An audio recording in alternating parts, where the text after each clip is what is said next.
All right. So, Ethan, I know you have been a very busy man of late. You have got a lot of speaking gigs, a lot of workshops around AI implementation lined up. You just got back from, I think it was a full week, we were just chatting about the fact that you're feeling the after effects of a lot of traveling this past week. But what I'm curious to hear and get some insight from you about is where you have seen some practical applications of AI in people's businesses. I mean, you run these workshops and in real time, you're helping individuals, business owners, founders, CEOs, team members build out applications or implement some form of an AI tool that they can actually take back and use that same day. And I'm wanting us to kind of debunk this idea that in order to get to that point, man, I've got to do an online course and I need to do this and I need to invest 100 hours in order to build out an AI agent.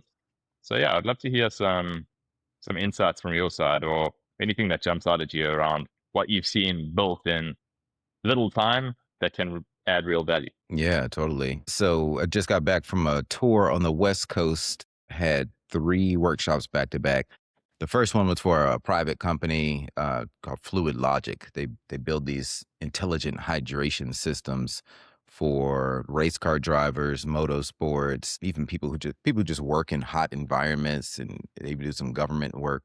But you hook this thing. They have this device that hooks to your mouth, and it knows when you need hydration, and you just press a button and it shoots it in your mouth.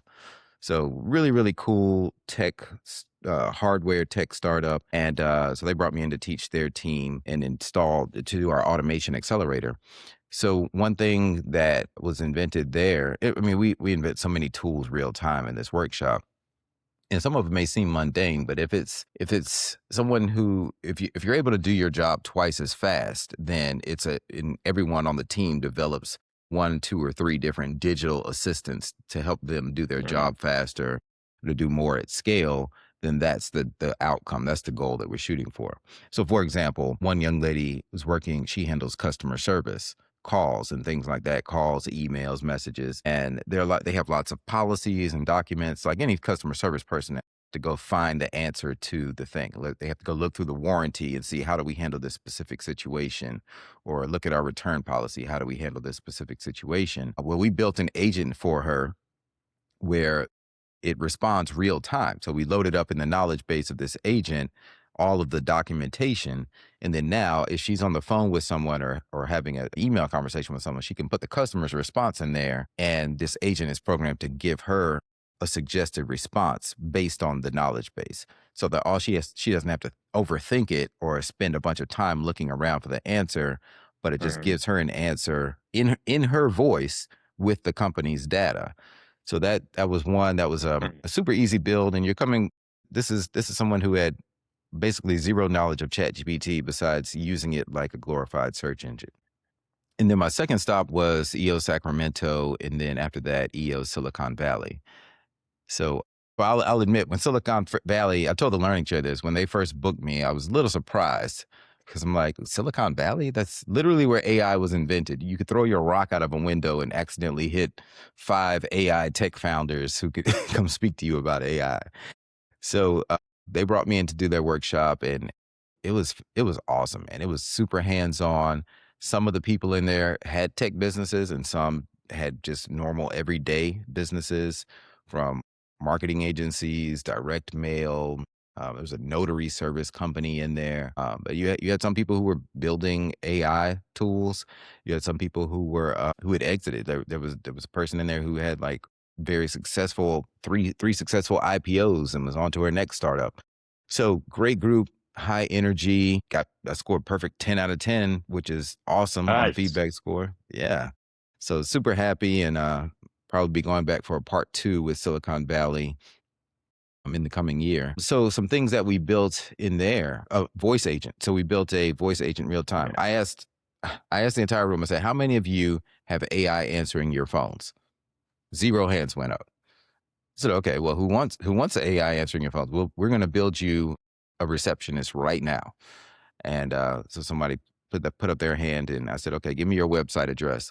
And then in 5 minutes, we had AI build them a voice agent in real time. And then we demoed it. We had a conversation with this AI voice agent that answered the phone, and it had the knowledge of their company. The guy was a little worried. He joked. He was like, okay, shut that down. That sounds better than me.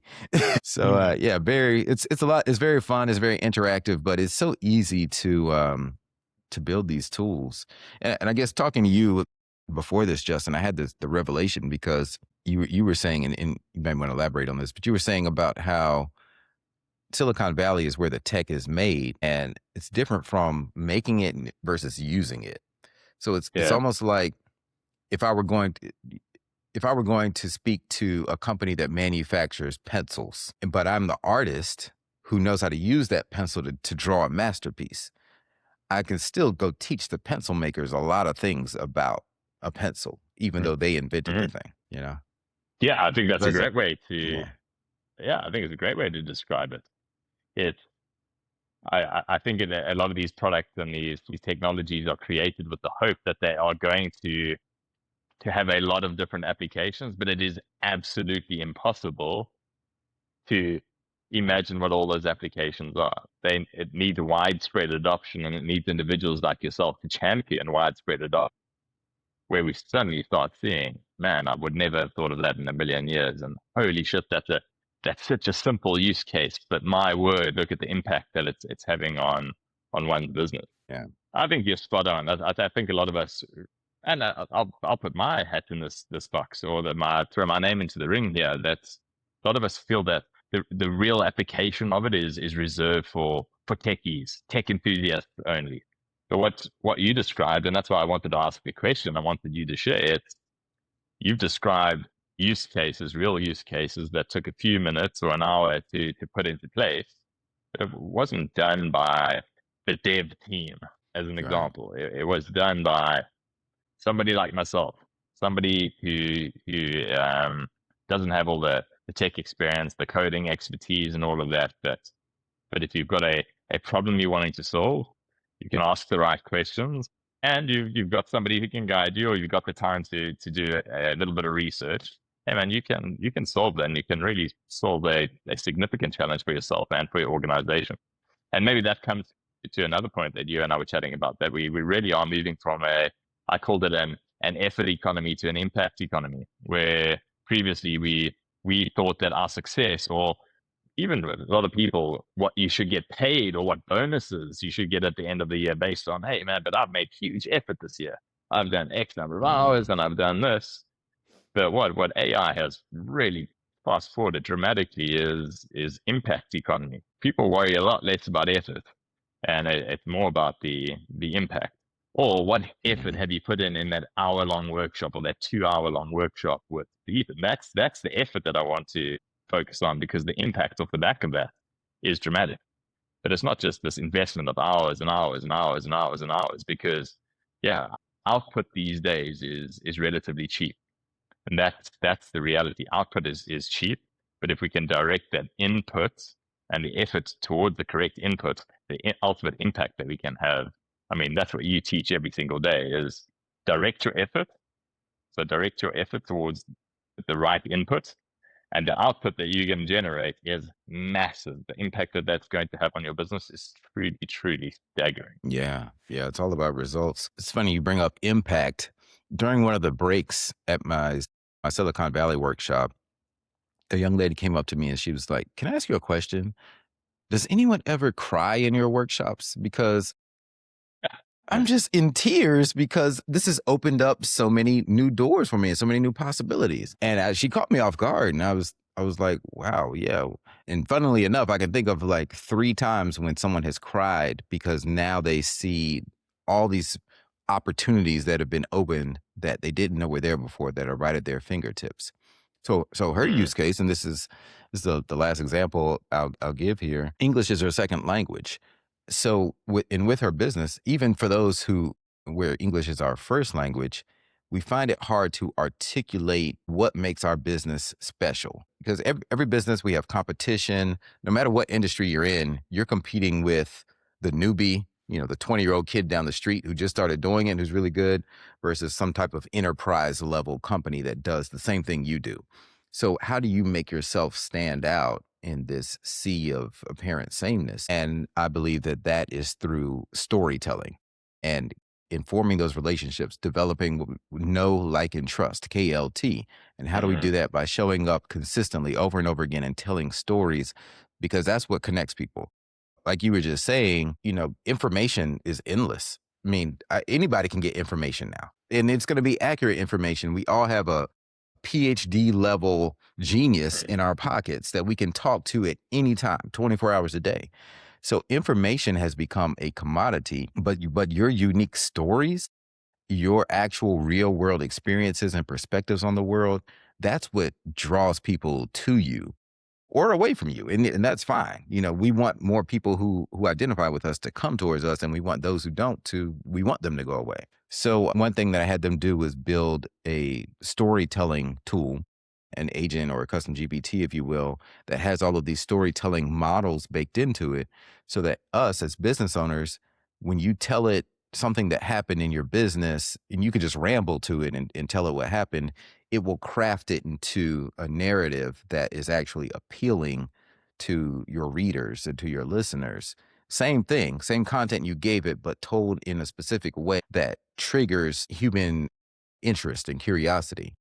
And I got this idea from this book called Save the Cat. And it's a book written by a Hollywood screenwriter where he analyzed like the top 50 films or the top films of the past 5 decades, and he analyzed them and he realized that there are really only 10 different stories that we watch over and over and over again. And it's just different characters, different settings, different environments, but it's really the structure is the same 10 stories in these screenplays. So obviously those stories resonate with people. Those structures resonate and they hit certain triggers in like psychology of human beings in our brains that make us want to sit there and watch it. So if you can tell your business stories in one of these frameworks that fits it the best, then it's more likely to land and engage people so that they're more likely to be endeared to you and your brand. So why not have AI help you do that?